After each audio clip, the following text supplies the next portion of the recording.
Have you ever considered that maybe the most cutting-edge technology shaping our world today isn't actually entirely new, Right. but perhaps it's more like a profound rediscovery of really ancient human knowledge? Exactly. We're about to take a deep dive into a topic that, well, it spans millennia. Yeah. From the secrets of Egyptian tombs right up to the high-tech labs in Silicon Valley. It focuses on something incredibly intimate, your very own body. That's right. Our mission today is to unpack the fascinating and, let's be honest, kind of unsettling intersection of the human biofield, the booming wearable tech market, and this less discussed world of biodigital convergence. Yeah, we've pulled together a pretty rich stack of sources for you. They range from like official government statements to some really in-depth research from independent experts. And our goal is to distill what's truly important from all this material and explain precisely why it matters to you. So at its core, we'll explore this idea that your body isn't just, flesh and blood. It's actually a measurable field of energy and information. Yeah. And it's constantly broadcasting a unique signal. And in our increasingly connected world, this human signal is rapidly becoming the next frontier. For health, yes, but also for data.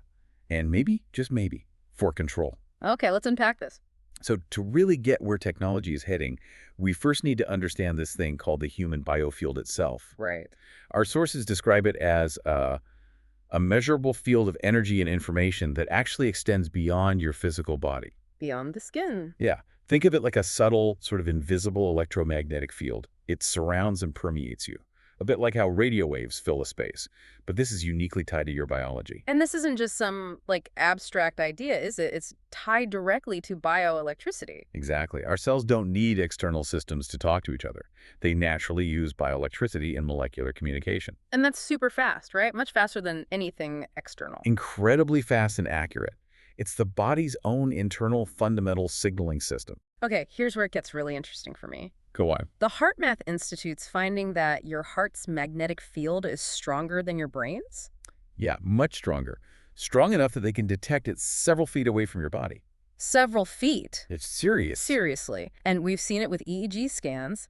Two different emotions create these distinct, measurable patterns in brain activity, which likely reflects in the field. So it suggests that even if you're putting on a brave face, your biofield might be sort of broadcasting your true emotional state. That's the implication, yeah. It's like a subtle energy signature. It's remarkable how ancient cultures seem to kind of grasp parts of this without the modern tech. Absolutely. Take ancient Egypt, for example. Their beliefs were deep on this. Right, the tombs. Inside the tombs of kings, priests, they talked about a second body, not flesh, but made of life force. They called it the Ka. The Ka, I've heard of that. They believed it was fully alive, that it could actually leave the physical body, wander around, and then come back. Our sources even mention the kohol you find in some tombs. It looks like a sealed doorway leading nowhere. Yeah. It was thought to be a passage specifically for this energetic double. It's almost like they knew our physical form wasn't the whole picture. It's not just Egypt, though, is it? This idea pops up elsewhere. No, definitely not isolated. If you look at the Indian tradition, like the Korya Upanishad around 600 BCE, they explore this concept of 5 layers, or koshas, making up a person. Koshas, layers. Yeah. Starting with the physical body, the layers get progressively more subtle, more energetic. The idea was that as you went deeper, these layers got brighter, eventually revealing this eternal aspect of self. Fascinating. And then there's China. Right. Around 200 BCE, you get the Yellow Emperor's Classic of Medicine.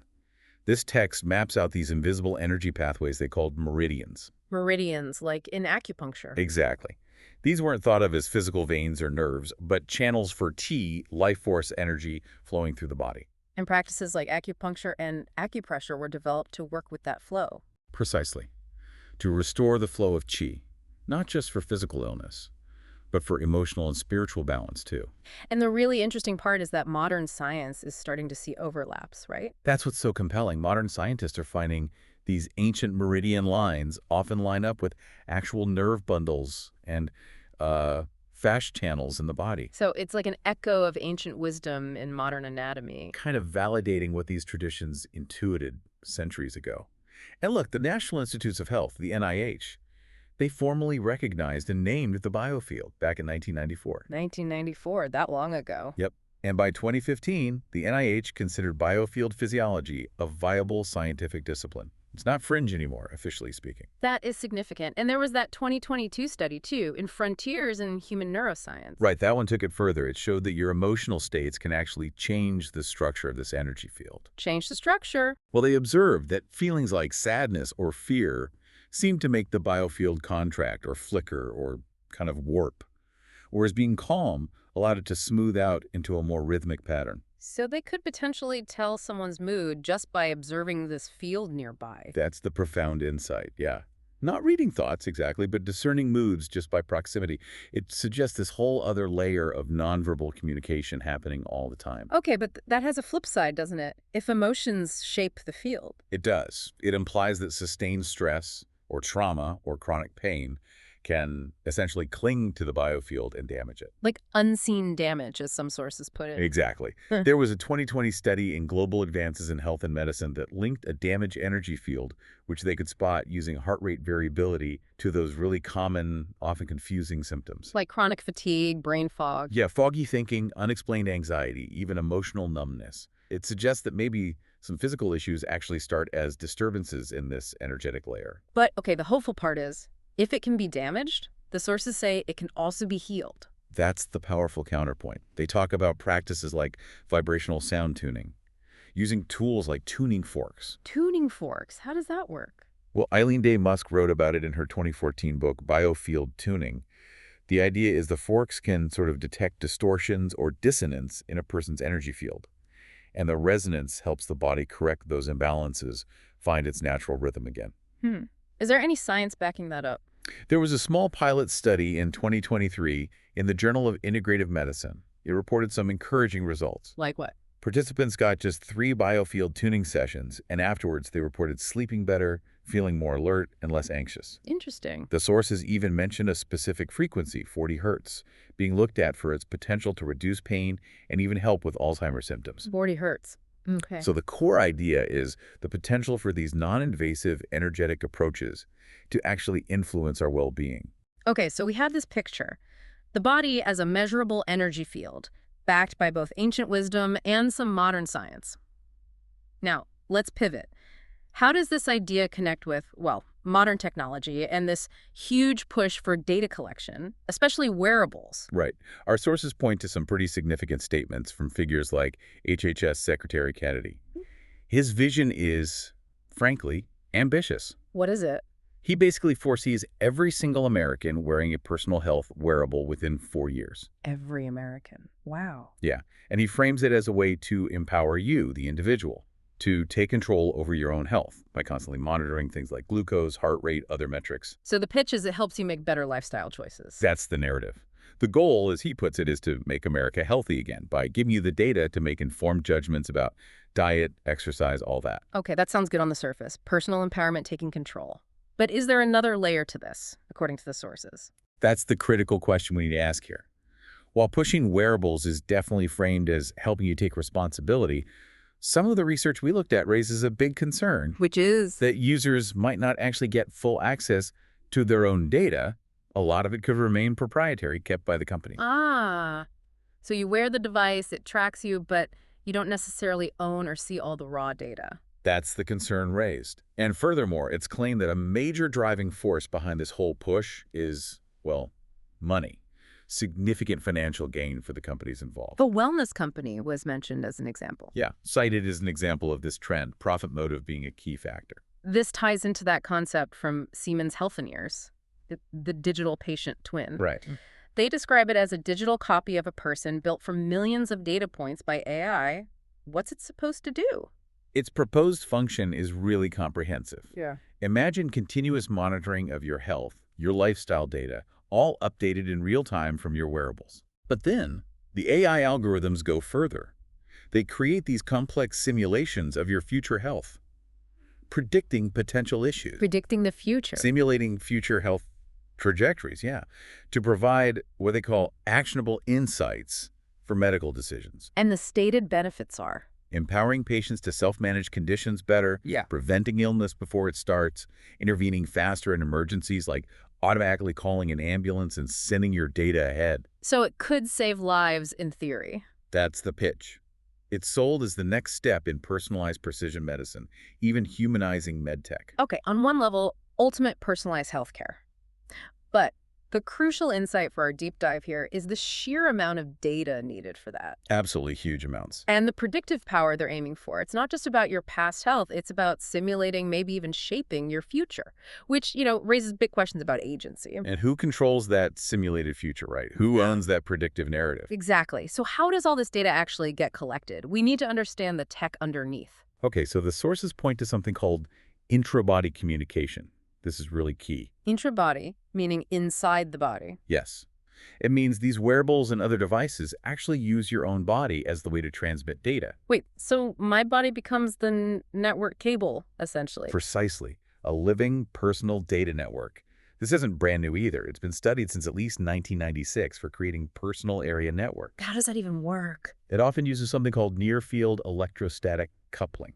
Basically, using your body's natural electrical properties to send signals between devices on your body, like a tiny internal Wi-Fi, just for you. And this isn't just a lab concept. Not at all. The sources mentioned a 2012 event at George Washington University Hospital. Big players like GE and Philips were there. Okay. And they were openly discussing medical body area networks, or MBNs. MBNs. Yeah, small-scale wireless connections for devices near a patient, monitoring vital signs, other health stuff. So standard hospital tech. Well, the claim in our sources is that the doctors, nurses, and companies knew even back then, in 2012, that this tech was designed to connect people directly to the cloud. Directly to the cloud. Often without giving the user direct access to their own raw data streams.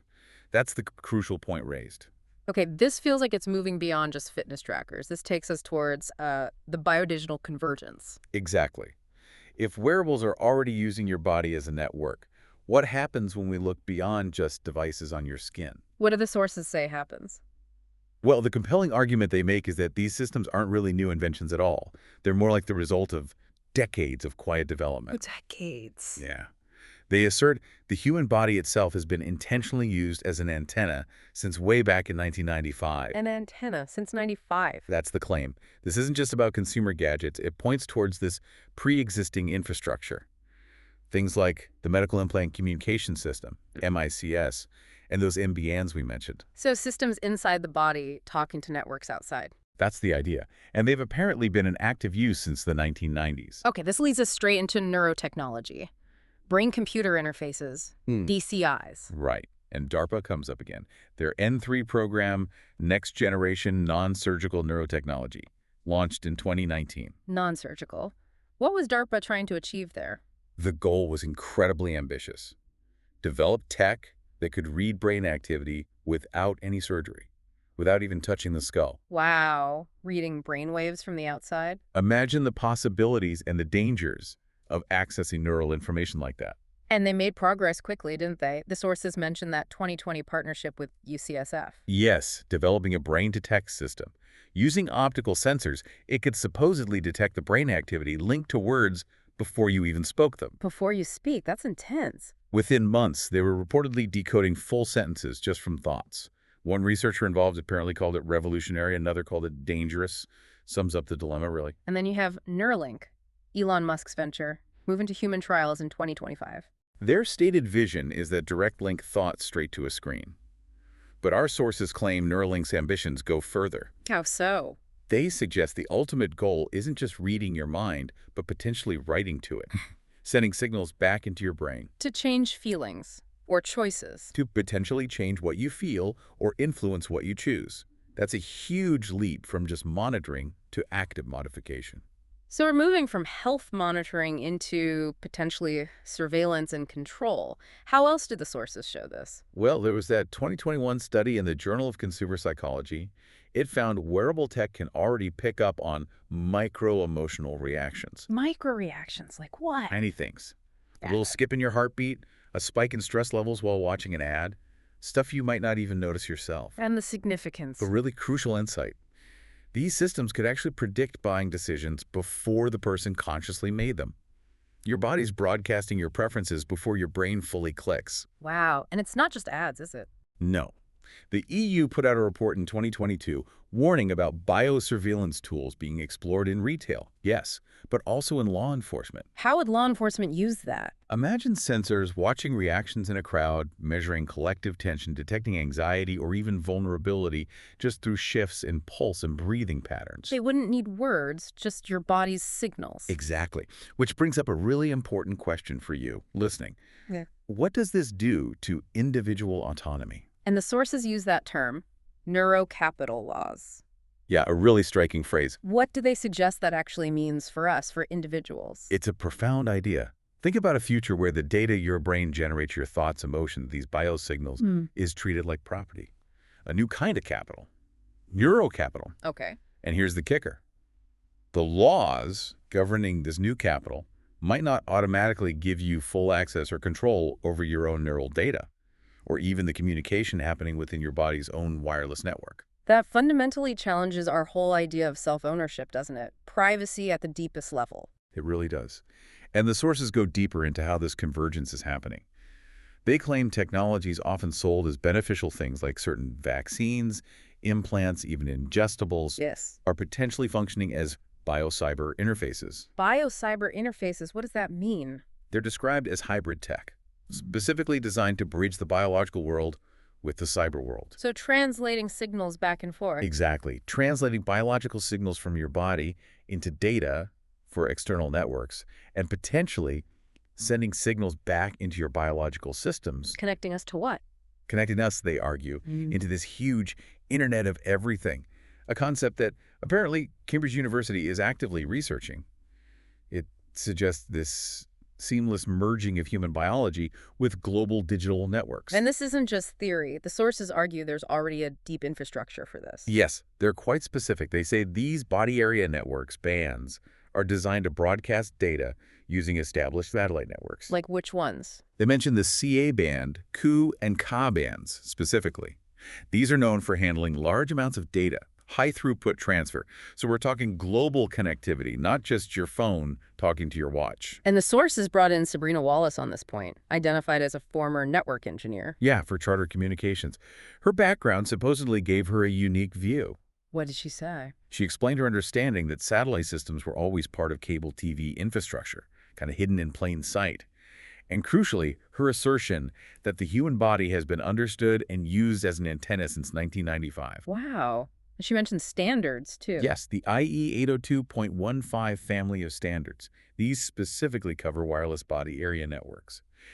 It suggests this isn't some secret plot, but a formalized area of technical development that's been progressing for years. And this connects to military projects as well. It does. The sources link it to the Pentagon's Project Convergence and their use of digital twins, which, amazingly, the FDA has apparently already approved as a viable computer modeling approach. And the scientific basis for all of this, they claim it rests on Over 50 years of data, decades of research into human bioelectricity.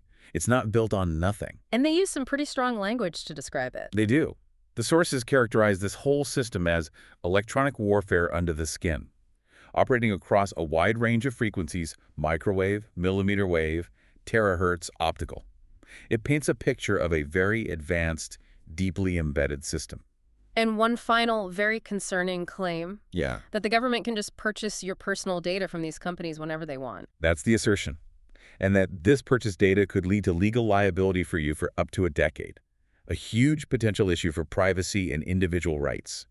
So, wrapping up this deep dive, it's pretty clear we're navigating two very different stories here, aren't we? Definitely. On one side, you have the public narrative, wearables, digital health. It's all about empowering you to manage your health better. Right. Taking control, personalized medicine. But then you have this other perspective, drawn from the independent research we've looked at. It suggests this is part of a much bigger, more complex system. A system geared towards massive data collection, surveillance, and maybe even down the line, a kind of control over human biology we haven't seen before. And a really central argument from these sources is about the human biofield itself.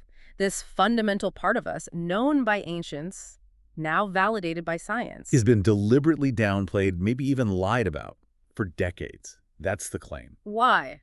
What's the alleged motive? The argument is that suppressing this knowledge was necessary to pave the way for commercializing and ultimately controlling human biology on this grand scale. Because, as the sources keep saying, your body is naturally a fantastic antenna. An incredibly sophisticated biological receiver and transmitter.